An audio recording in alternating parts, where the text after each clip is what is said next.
ফ্যাসিবাদ না গণতন্ত্র, কোন পক্ষে থাকবেন সেই সিদ্ধান্ত নিতে ভারতের প্রতি আহ্বান জানিয়েছেন বিএনপির ভাইস চেয়ারম্যান শামসুজ্জামান দুদু। তিনি বলেন, বাংলাদেশের জনগণ কখনো ফ্যাসিবাদ মেনে নেন না। ইতিমধ্যে ফ্যাসিবাদ শেখ হাসিনাকে বিতাড়িত করেছে। এই জাতির আগামীর ভবিষ্যৎ তারেক রহমান। এই কথাটি যদি পার্শ্ববর্তী দেশ মাথায় রাখে তাহলে মীমাংসা হবে তাড়াতাড়ি। তা না হলে যত খোঁচাখুচি করবে তত শত্রুতা বাড়বে।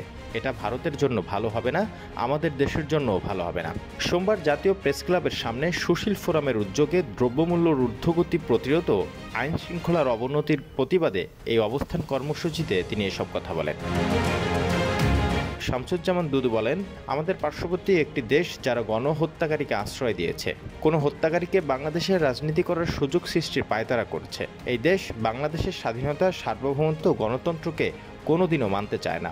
তারা আওয়ামী লীগ ও শেখ হাসিনাকে ছাড়া অন্য কোনো দলকে মেনে নিতে চায় না। আমি ওই দেশকে স্পষ্টভাবে বলবো, বাঙালি জাতি কারো কাছে মাথা নত করার জাতি না।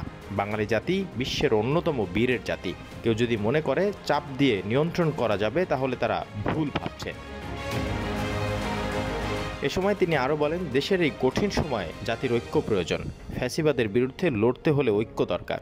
যে কোনোভাবে আমাদের জাতির ঐক্য রক্ষা করতে হবে, ঐক্যবদ্ধভাবে থাকতে হবে। যে ঐক্যের মাধ্যমে আমরা স্বাধীনতা পেয়েছি, ঐক্যবদ্ধ থাকলে স্বাধীনতা ও গণতন্ত্র রক্ষা করা সম্ভব হবে।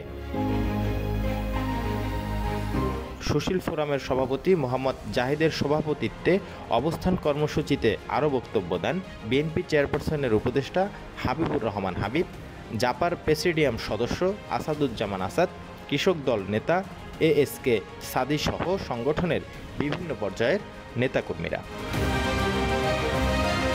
Desk report, Dhaka mail.